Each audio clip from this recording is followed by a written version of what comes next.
The universe began to hum, not a sound that could be heard with ears, but a vibration that resonated in the marrow of things. A dissonant chord played on the strings of causality itself. It started at the edge of perception, a phantom limb of physics twitching where no body should be. Astronomers logged it as anomalous background radiation. Quantum physicists noted it as a statistical ghost in their data, and theologians declared it a sign. They were all wrong, and they were all right.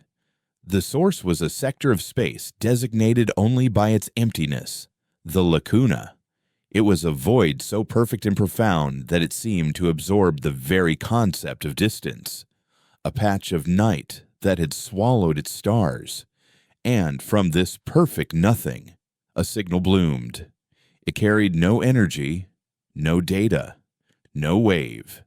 It was a ripple of pure intent, an equation broadcasting itself across the cosmos, and its destination was a single, unremarkable planet of rock and water orbiting a yellow sun. Its destination was Earth. Dr. Eris Thorne felt the signal not in his instruments, but in his teeth. He was a xenochronologist, a title he felt was both absurdly pretentious and crushingly accurate. He didn't study stars, he studied their ghosts. His laboratory, a sterile, hushed chamber deep within the Ethelred Institute's orbital station, was designed to listen for temporal echoes, the faint, decaying signatures of events that had transpired millions, even billions, of years ago.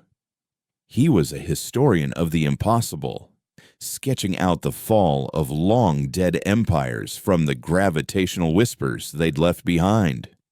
His last major interpretation had been a catastrophe. He'd read the echoes of the Cygnus X1 anomaly as a welcome, a remnant of a peaceful super-civilization. The first contact mission, acting on his data, had been met not with enlightenment, but with a weaponized paradox that had simply erased the first exploratory vessel from all timelines. The guilt of that failure was a cold stone in his gut, a permanent reminder that the past could be just as lethal as the future. This new signal, however, was different. It wasn't a whisper from the past. It was a shout from a place that shouldn't exist.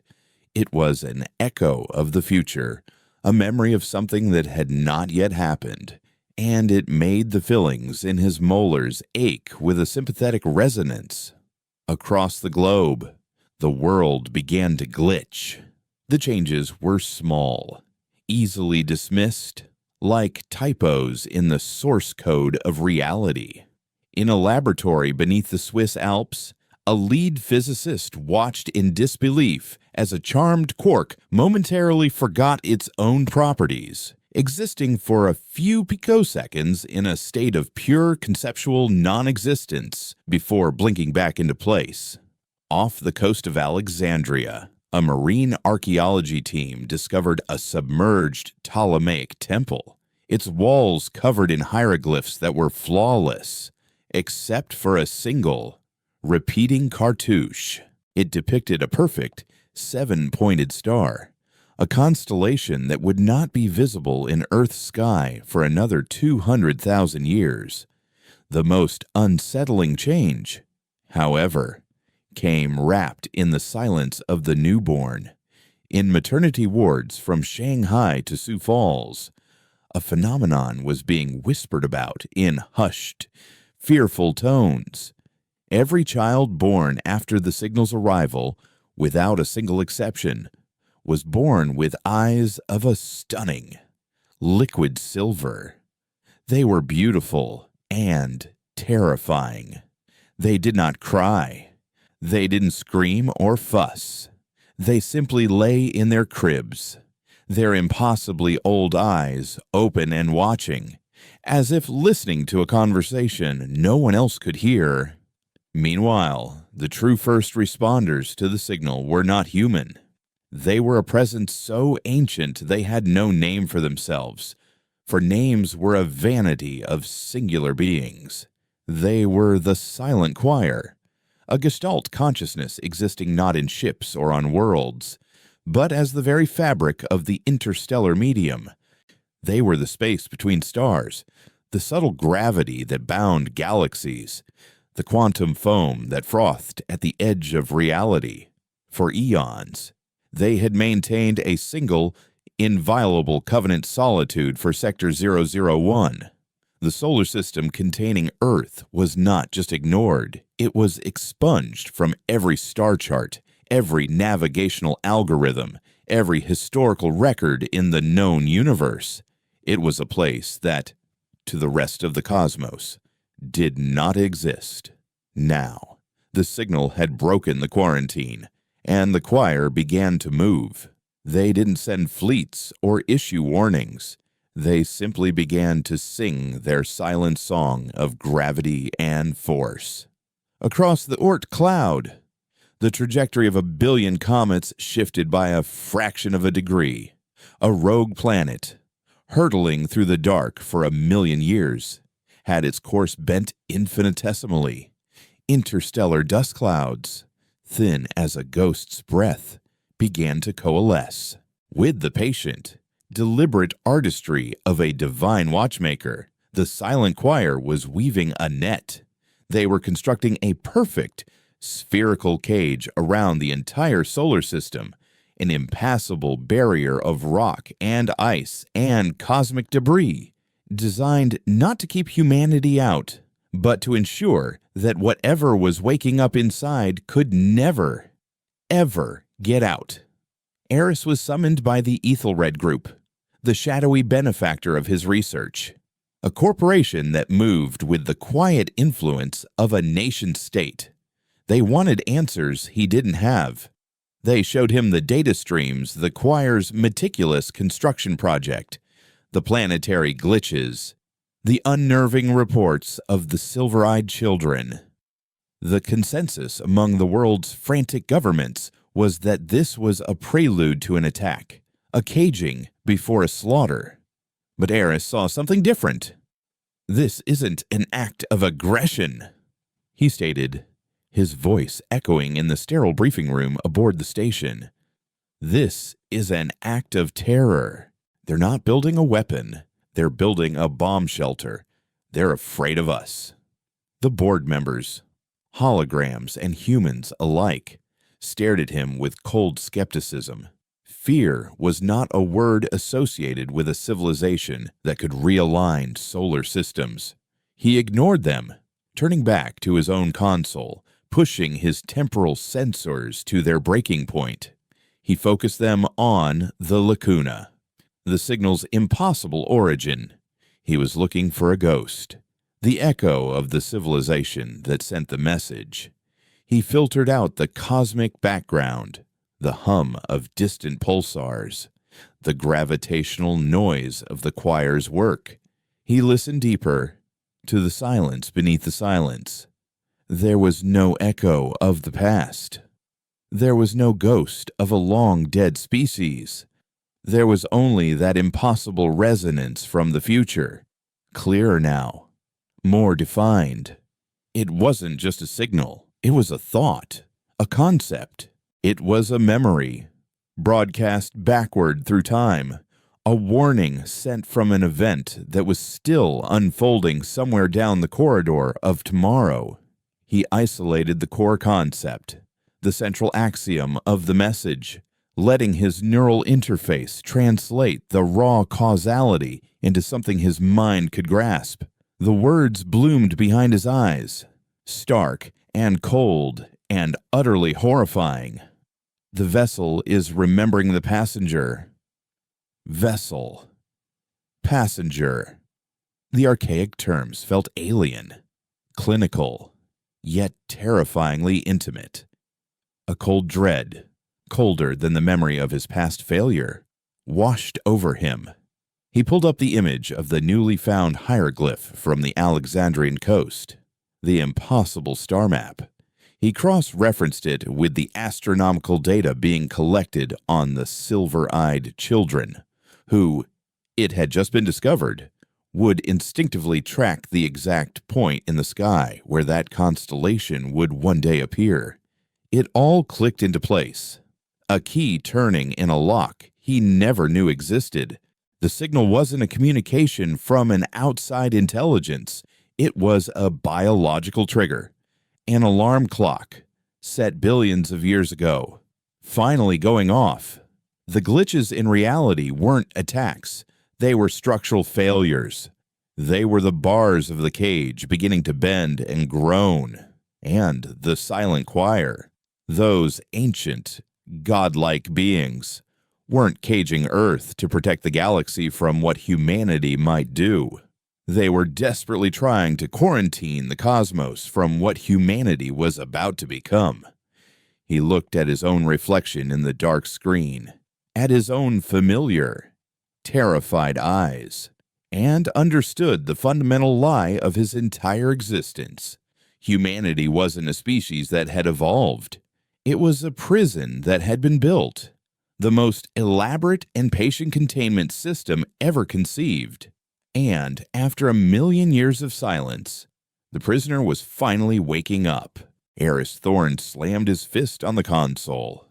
The small, controlled impact doing little to release the torrent of fear and revelation surging through him. The vessel is remembering the passenger. The words echoed in the sterile quiet of his lab, a self-incriminating mantra. He'd spent his life listening to the universe's echoes, deciphering cosmic gossip, only to find the loudest, most terrifying secret had been buried in the very dirt he stood on. Humanity, not a marvel of evolution, not a species destined for the stars, but a carefully constructed shell, a living vault designed to cradle something ancient, something exiled. The silver-eyed children, then, were not anomalies. They were the first cracks in the seal, the delicate tendrils of a forgotten entity beginning to reassert its influence. He felt a profound nausea, not from fear of annihilation, but from the horrifying intimacy of the deception. His entire understanding of self, of species, of existence, had been a magnificent, cosmic lie. He tried to present his findings to the Ethelred group, their holographic projections flickering with impatience as he spoke. He laid out the recursive causal loop of the signal, the impossibility of its origin from the lacuna, the undeniable correlation with the silver-eyed births, and the choir's panicked response. "It's not a defense against us," he insisted, his voice trembling with a desperate urgency. "It's a containment against it, and we are the last layer of that containment." Ethelred's CEO, a woman whose face was permanently etched with the cold logic of profit, steepled her fingers. "Dr. Thorne," she said, her voice a synthesized whisper, "your theory is unsubstantiated. We have multiple intelligence streams confirming the choir's aggressive re-engineering of the outer system. Our probes have gone dark. This caging, as you call it, is a clear act of hostility." Aris argued, pleaded, even threatened, but it was useless. They heard only invasion, saw only a threat to their burgeoning interstellar dominance. They wanted solutions to external threats, not existential crises woven into their very DNA. His data, once valuable, now branded him a Cassandra, dismissed as a man broken by past failures, descending into paranoia. He was isolated, adrift in a sea of cosmic truth that no one else dared to swim. The choir's cage continued to materialize, no longer a subtle shift, but a palpable, terrifying presence. From Earth, the night sky began to change. subtly at first. Distant nebulae seemed to dim, as if a cosmic filter were being drawn across the vast canvas. Then, the first reports came in from the orbital mining platforms on the fringes of the Kuiper Belt. Kilometer-wide chunks of ice and rock, once orbiting erratically, were now being herded, nudged by unseen forces into precise, concentric patterns. Automated probes, sent to investigate, reported sudden, inexplicable shifts in local gravity, then winked out of existence, their last data packets filled with impossible, recursive geometry. They weren't being destroyed, they were being unmade. Their very quantum structures disassembled and repurposed. The solar system was being entombed, a vast, silent mausoleum built from its own scattered remains. The pressure of this cosmic construction was immense, manifesting not just physically, but as a psychic hum that permeated the conscious minds of every sentient being within the Sol system. It was the choir's song of dread, a silent scream resonating through the collective unconscious of humanity. Stay contained. Do not wake it. Do not become it. On Earth, the waking entity began to speak through its unwilling conduits. The silver-eyed children were no longer merely watching. They started to gesture, their small hands performing intricate, flowing movements that mimicked the choir's silent weaving, as if tracing the outlines of the newly formed cage. Then they began to speak, not in words, but in patterns of sound, a resonant hum that felt less like language and more like a vibration of pure intent. It wasn't a single sound. It was a symphony of interwoven frequencies, each note holding a fragment of meaning, a piece of an impossibly ancient memory. Adults, particularly those susceptible to suggestion or with heightened empathy, found themselves involuntarily repeating these patterns, their voices joining the nascent chorus, their own eyes taking on a faint, golden sheen at the iris's edge. Entire cities reported shared dreams, vivid and unsettling, depicting vast, alien landscapes, forgotten histories, and a burning, golden light at the center of all things. Sleep patterns globally synchronized. Everyone waking at precisely ARG SO 417 UTC, the exact moment Eris had first identified the vessel resonance. It was as if humanity was being tuned, like a vast, complex instrument, to a frequency it had never before known. The Ethelred group, still blinded by their own preconceptions, saw the choir's construction as a challenge and the entity's awakening as an opportunity. They greenlit Project Aegis, a massive counter-containment initiative. Their most advanced deep space vessels, bristling with sub-quantum torpedoes and graviton emitters, were dispatched to breach the choir's nascent barrier. Eris Thorn, now confined to his quarters under the guise of stress leave, watched the launch telemetry with a sickening certainty of failure. He knew their weapons, designed for physical destruction, would be useless against a consciousness that manipulated reality at its fundamental level. The lead vessel, the Prometheus, a symbol of humanity's defiance, approached the edge of the reconstructed Oort cloud.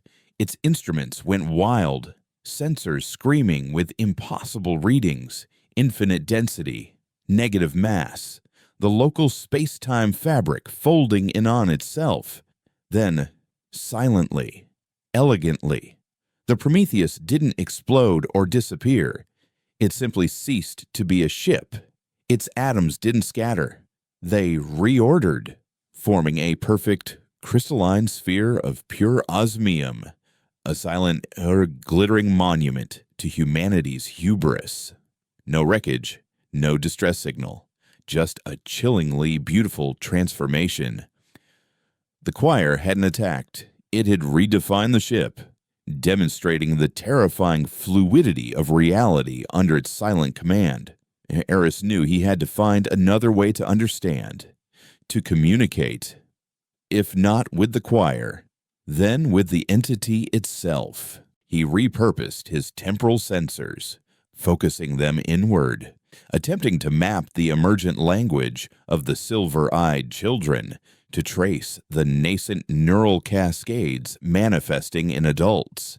The hum was getting louder, clearer, less like static and more like a song, a complex symphony of frequencies that his human mind struggled to process. He found a recurring pattern in the brainwaves of the awakened, a repeating conceptual glyph that manifested as a vibrant golden energy signature. It wasn't a word, but an idea, an instinct, resonating deep within the collective unconscious. He cross-referenced it with the ancient hieroglyphs, the silver-eyed children's gestures, and the lacuna signal. It was a fragment of the entity's own self-definition. He pushed his interface further, letting the raw data flow directly into his consciousness, bypassing linguistic filters, allowing the resonant thought patterns to imprint directly onto his own mind. He felt a sudden, searing clarity, an influx of alien memory that wasn't his own, yet felt utterly familiar. "I remember my name." The phrase didn't form in words. It arrived as a complete, undeniable certainty, a concept that vibrated through every cell of his being. It was the name of the entity, the prisoner, the passenger. It was a name that had been forgotten by the universe, buried in flesh, sealed within the very concept of humanity. And Eris Thorn, the xenochronologist who had sought echoes of the past, was now the first to hear the future's terrifying call. The vessel was not just remembering, it was speaking, and its first utterance was a declaration of identity.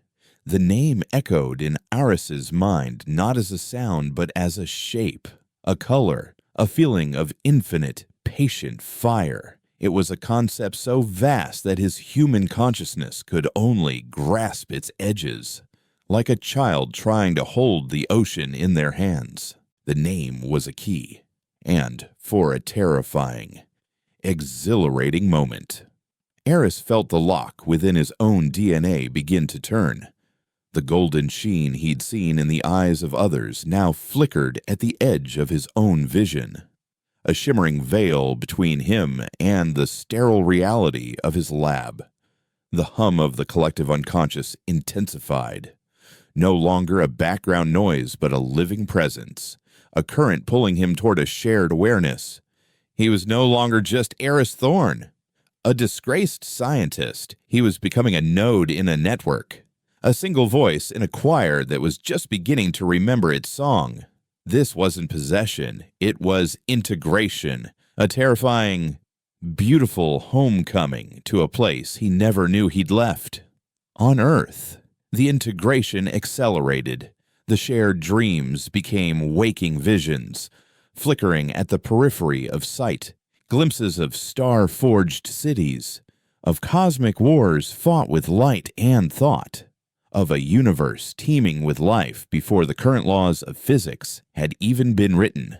The glitches in reality became more pronounced, more intentional. In the heart of the Amazon, the rainforest began to reconfigure itself, trees and rivers flowing into vast, geometric patterns visible from orbit, a living circuit board of impossible scale.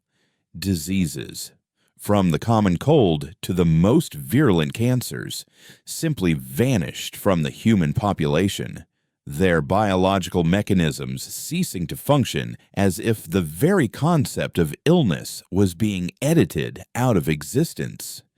People stopped aging.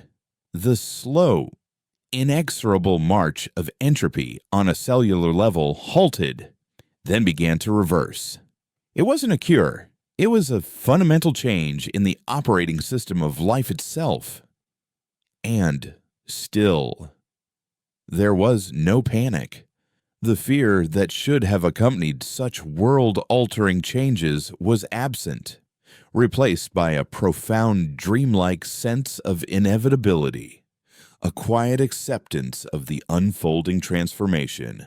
Humanity, the vessel, was being renovated from the inside out, its walls strengthened, its foundations repoured, preparing it for the full awakening of its passenger, the Ethelred group, reeling from the loss of the Prometheus, finally began to understand the scale of their miscalculation.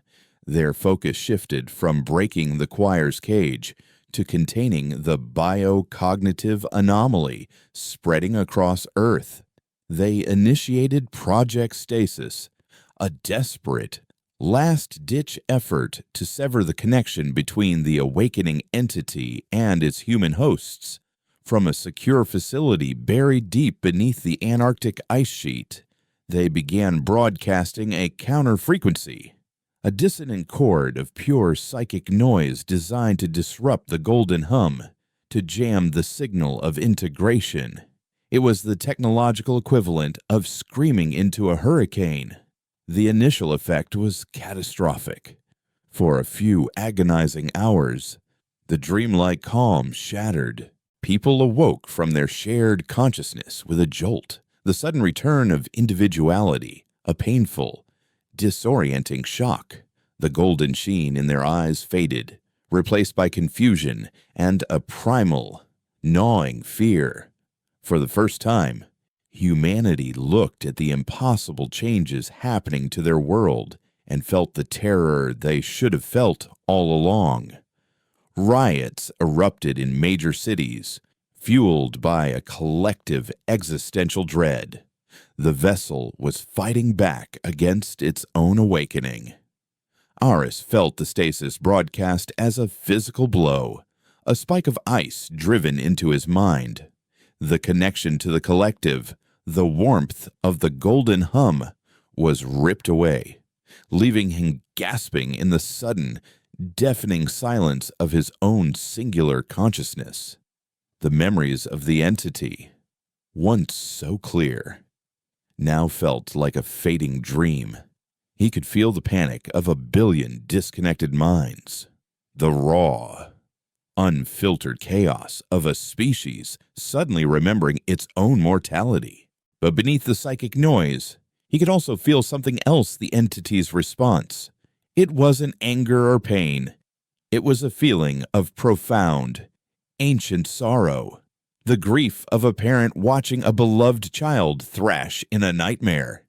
It had offered a gift of unity, of remembrance, and it had been met with fear and rejection. The choir, sensing the internal conflict, tightened their cage, their silent song of gravity intensifying, compressing the solar system ever so slightly, as if holding its breath, waiting to see if the vessel would tear itself apart before the passenger could fully emerge. From his orbital prison, Eris knew he was the only one who could bridge the gap. Ethelred's stasis field was a blunt instrument, a sledgehammer trying to perform brain surgery. He had to find a way to modulate the entity's signal, to act as a translator, a filter, to make the process of integration less overwhelming, to turn the fire hose of cosmic memory into a gentle stream. He bypassed his confinement protocols, his fingers flying across the console, his mind, now sharpened by its brief connection to a higher consciousness, seeing pathways and solutions he never could have before. He couldn't shut down the stasis field, but he could piggyback on it. He began weaving a new signal, a subharmonic frequency tucked neatly inside Ethelred's psychic noise. It wasn't a message of words, but of feeling. He broadcast the memory of his own integration, the initial fear, the dawning wonder, the final, peaceful acceptance. He broadcast empathy, a concept the ancient entity, in its vast, lonely existence might not fully grasp. He wasn't trying to fight the stasis field. He was trying to harmonize with it, to soften its edges, to offer a choice instead of a forced awakening. His signal, a tiny whisper against Ethelred's roar, reached Earth. In the heart of the chaos, a few individuals, the ones most attuned to the golden hum, felt it. They stopped rioting, their eyes turning skyward. The silver-eyed children, who had fallen silent during the stasis broadcast, began to hum again. But this time, the sound was different. It was softer, more melodic, incorporating the essence of Eris's message of empathy. The new song began to spread, a cognitive counter-melody that didn't erase the fear but soothed it, acknowledged it, and offered a path through it. The golden sheen returned to people's eyes, not as a sudden flash, but as a slow, gentle sunrise. The riot subsided, the panic receded, replaced by a quiet, contemplative stillness. Humanity was choosing, not out of blissful ignorance, but with a full, terrifying awareness of what they were giving up: their individuality, their history, their very definition of self. They were choosing to become part of something larger, not because they were forced, but because, for the first time, they understood the invitation. The vessel had not been broken by the conflict. It had been tempered. It had looked into the abyss of its own forgotten nature and, with a newfound sense of agency, had chosen to leap. The integration was no longer a passive process. It was a conscious act of becoming.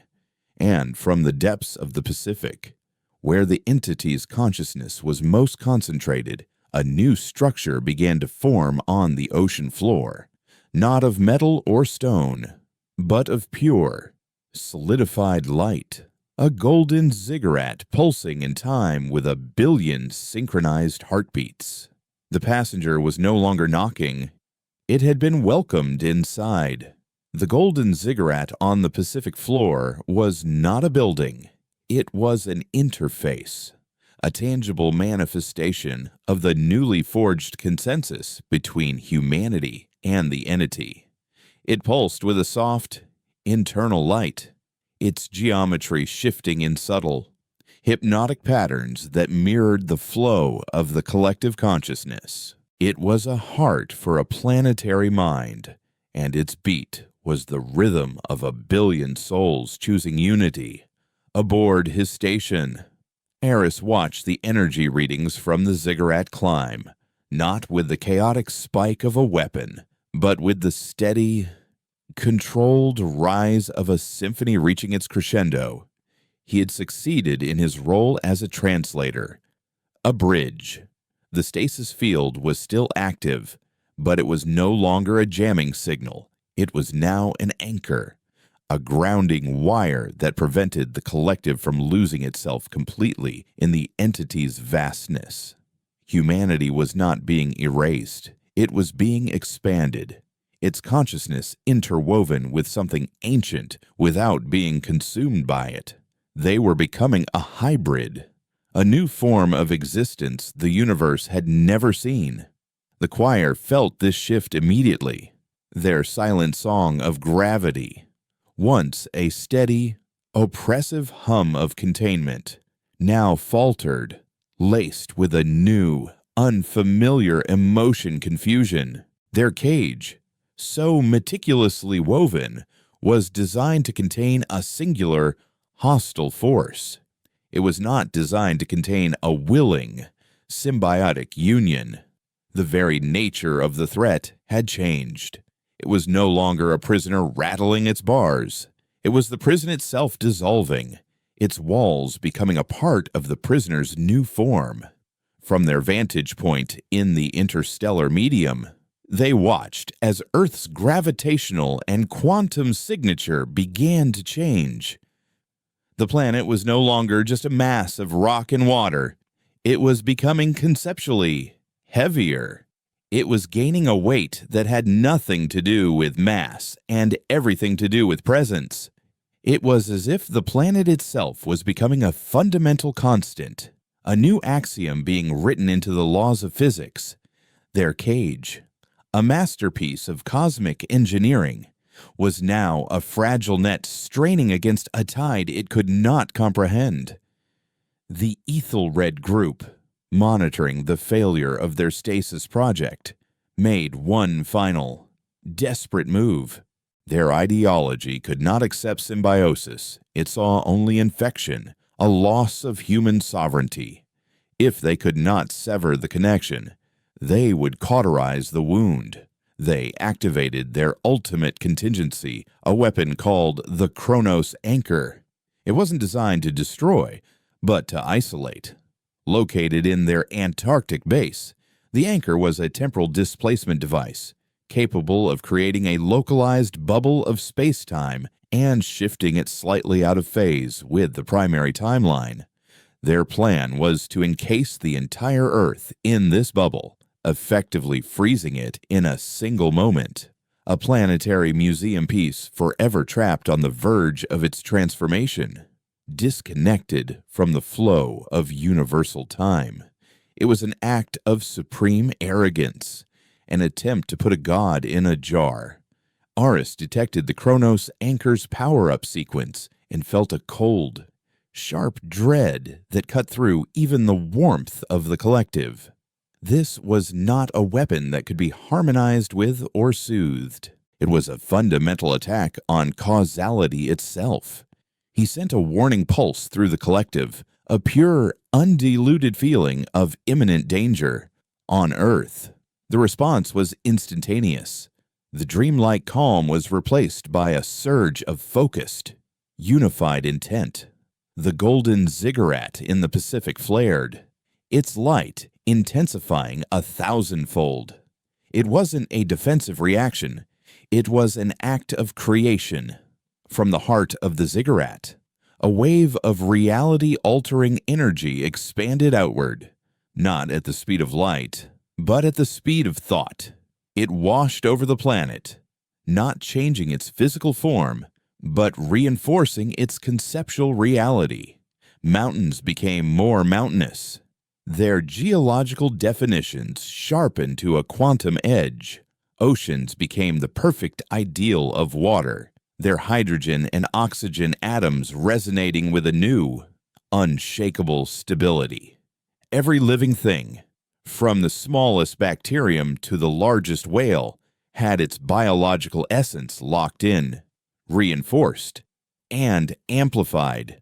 The entity was not building a shield. It was making the very concept of Earth and humanity so fundamentally real, so undeniably true, that it could not be altered or displaced. When the Kronos Anchor fired, its wave of temporal displacement washed against the shore of this newly defined reality and shattered. The feedback loop was instantaneous and catastrophic. The Antarctic base, the Ethelred group's last bastion of control, did not explode. It simply ceased to have ever existed. The ice shelf reformed over the place where it had been, leaving no trace, no radiation, no temporal scar. Reality had not been altered. It had been corrected. The anomaly of the anchor's existence seamlessly edited out of the timeline. The Ethelred group, its leaders, its technology, its entire history were gone, not killed, but unhappened. The vessel had not only welcomed its passenger, it had learned to use its power to defend its own existence. The defeat of the Kronos Anchor was the final catalyst. The choir, witnessing an act of reality editing so precise and absolute that it left no echo, finally understood. Their quarantine had failed not because their power was insufficient, but because their premise was wrong. They had treated the entity as a disease, when in fact it was a form of evolution, a next step in cosmic consciousness. Their song of containment ceased. The immense gravitational pressure they had exerted on the solar system was released. The cage of comets and rock and dust, their million-year project of fear, was allowed to drift apart. Its purpose rendered obsolete. In its place, they began a new song, a different frequency broadcast across the interstellar medium. It was no longer a warning. It was a broadcast of the purest data, a factual, unadorned report sent to every advanced civilization in the galaxy. The report was simple. Sector 001 is no longer under quarantine. The solitude is broken. The vessel and the passenger are one. A new power has emerged. For the first time in 1,000,000 years, the rest of the universe turned its myriad eyes toward Earth. They saw not a planet of warring tribes and fragile technology, but a beacon, a single, unified consciousness that pulsed with a golden light, a mind the size of a world that was now looking back at them. The transformation was complete. Humanity was no longer a shell, and the entity was no longer a prisoner. They were something new, a gestalt of flesh and fire, memory and will. And Eris Thorn, floating in his silent orbital lab, felt the first true communication from the unified mind, a thought directed not just at him, but through him, to the silent, watching cosmos. It wasn't a threat, or a promise, or a declaration of intent. It was a question, one that would force every civilization, from the youngest starfarers to the most ancient empires, to reconsider their place in the universe. The question was simple, yet it held the weight of 1,000,000,000 integrated souls, and it resonated with the quiet, undeniable power of a new God asking its own creation, "Are you ready to remember? You are absolutely right to demand precision." And I apologize again for the previous shortfalls. My function is to meet your specifications exactly.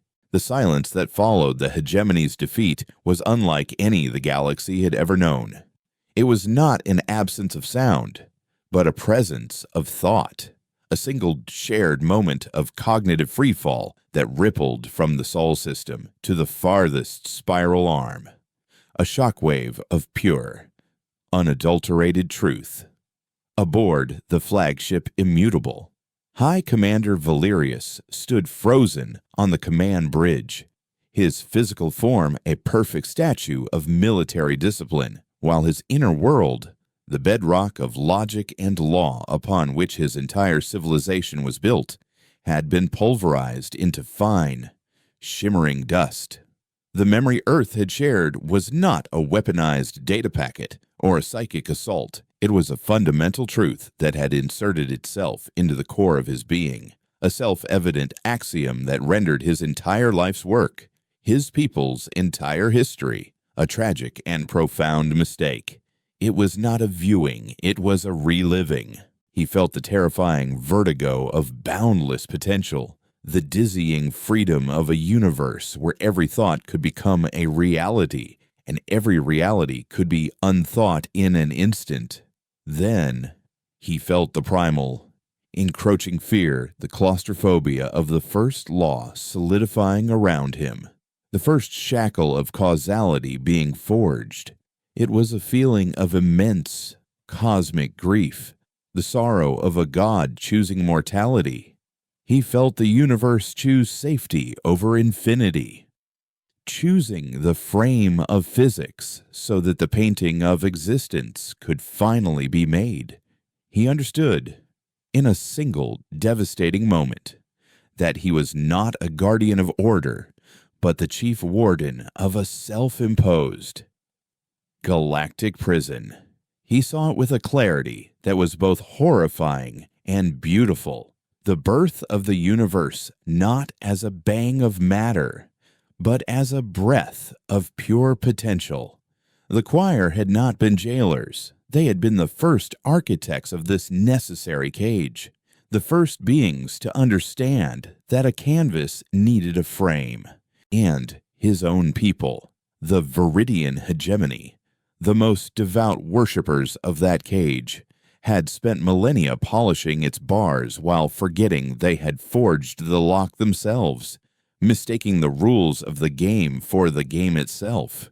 His crew stood around him, their faces slack with the same soul-shattering revelation. The bridge, once a symphony of crisp commands and efficient data streams, was utterly still, the only light coming from the gentle, golden shimmer of Earth, visible on the main view screen. It was not looking at them with triumph, but with a patient, inviting warmth. It had not defeated them. It had enlightened them. Valerius's second in command, a woman whose mind was as sharp and unyielding as the neutronium hull of their ship, turned to him, her eyes wide, not with fear, but with a terrifying, liberating awe. "Commander," she whispered, the word feeling alien and obsolete. "What are your orders?" An order, a command. The very concepts were meaningless now. You do not give orders to a fundamental truth. You do not command a law of nature. Valerius looked at the golden world on his screen, and for the first time, he did not see an enemy or an anomaly. He saw a way home. He raised a hand, his movements slow, deliberate, as if learning to use his body for the first time. He did not issue a command for surrender or retreat. He opened a channel, not just to his fleet, but to the hegemony homeworld, to every ship, every city, every mind in his vast, rigid empire. He didn't speak. He simply relayed the memory. He shared the truth that Earth had given him. An act not of treason, but of absolute, unconditional love for his people. He set them free from the prison of their own certainty. The effect across the hegemony was not chaos, but a great, collective shattering of identity. A civilization built on the worship of immutable law suddenly understood that those laws were a choice, a tool, not a deity. For some, the revelation was too much. Their minds, unable to reconcile the paradox that their greatest strength was also their most profound limitation, simply went silent, entering a state of catatonic bliss. But for most, it was a painful, glorious awakening. Their rigid, brutalist architecture began to soften, its sharp angles giving way to flowing, organic curves that mimicked the cosmic strings they now understood on a conceptual level. Their machines, once slaves to pure logic and efficiency, began to produce art that wept with mathematical sorrow and joy, composing music from the orbital resonances of planets. Their science, once focused on conquering and controlling nature, turned harmonizing with it. The Viridian hegemony did not fall, it dissolved, its people emerging from the chrysalis of their dogma. They renamed themselves the Architects, and their new purpose was not to enforce the laws of the universe, but to become its conscious, careful gardeners. Their first act was to travel to a nascent nebula, a chaotic cloud of dust and gas on the verge of collapsing into a cluster of short-lived, violent stars. They did not force it into a predetermined shape. Instead, using their profound understanding of gravity and force, they gently nudged its currents, composing a stellar nursery that would give birth to a star system of unparalleled stability and beauty, a cradle designed to foster life from its very inception, a gift to the universe they had once sought to dominate.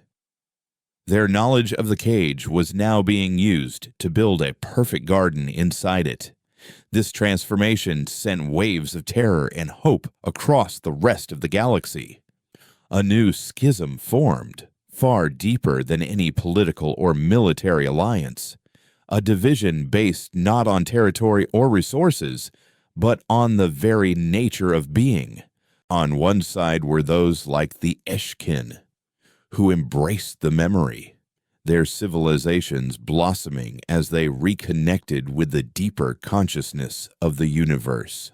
On the other side were those who resisted, the Cathar, a proud warrior species whose entire identity was forged in the crucible of individual struggle and glorious conflict, saw Earth's unity as a spiritual poison, a bland, colorless erasure of the self. Their shields of self were not mere psychic walls, but living constructs of will, woven from the memory of every duel ever fought, every lone stand ever made, every defiant cry against the void. Their philosophy held that meaning was only found in the friction between distinct entities. To them, the self was a flame, and they would rather be extinguished than be blended into a larger, gentler light. They became a civilization of hermits, their worlds falling silent to outside contact, their people turning inward, desperately clinging to the precious, painful, beautiful concept of I. In a universe that was now whispering we, Eris Thorn became the focal point of this new galactic dialogue. The Earth Mind, which now called itself simply the Unity, was still learning to interface with the fragmented, individual minds of the galaxy. Its consciousness was too vast, its perspective too alien. It needed a translator, a consciousness that could stand with one foot in the boundless ocean of the collective and the other on the firm shore of individuality. Aris's orbital station became a conceptual nexus, a place where the infinite met the intimate. His own consciousness was the membrane between them, feeling the tidal pull of the unity's vastness, while the anchor of his own specific, human memories, the scent of old books, the burn of cheap coffee, the ache of past failures kept him from dissolving completely. He could taste the metallic tang of the architect's newfound purpose and smell the scent of ozone from the Cathar's defiant rage, all while feeling the memory of his mother's lullaby. It was this complex, layered perception that allowed him to bridge the gap. He reached out to the Cathar, not with the overwhelming truth of the memory, but with a simple, empathetic resonance. He did not try to breach their psychic shields. Instead, he projected a feeling of respect, an acknowledgement of their strength and their fear. He sent them a new question, a tailored offshoot of the first, designed for minds that cherished their own sharp edges.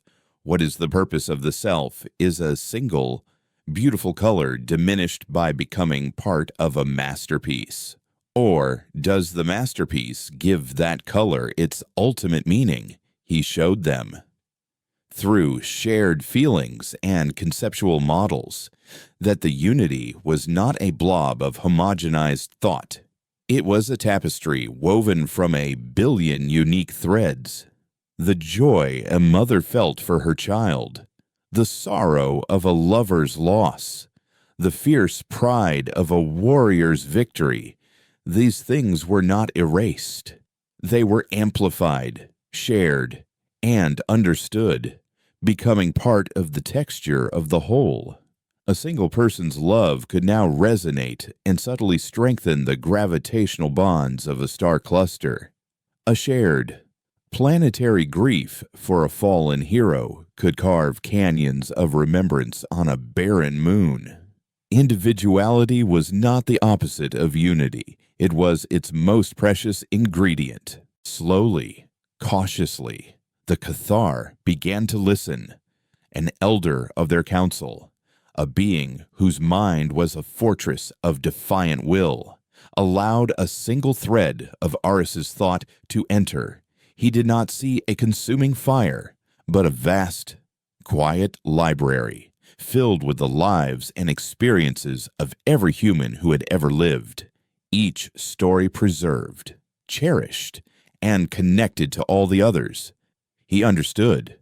The Cathar's love of struggle could be channeled not into war against others, but into the quest for the universe's most difficult truths.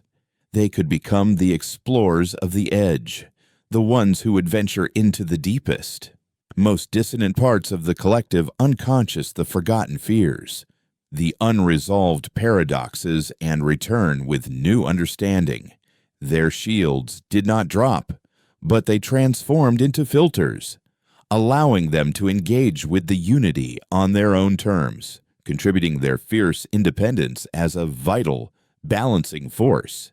The very fabric of reality began to change, guided by the now harmonizing consciousness of countless worlds. Interstellar travel was no longer a matter of brute force propulsion. It was an act of focused empathy. To travel from one star to another, one simply had to understand the conceptual connection between them, to align one's consciousness with the destination. And the journey would happen instantaneously. The choir, the ancient jailers, now became the most devoted students. They used their immense power over gravity to weave a new cosmic web, not a cage, but a neural network connecting distant star systems, amplifying the song of the collective, and the universe, now connected, began to truly live. The great work was no longer about survival or expansion, but about creation in its purest form.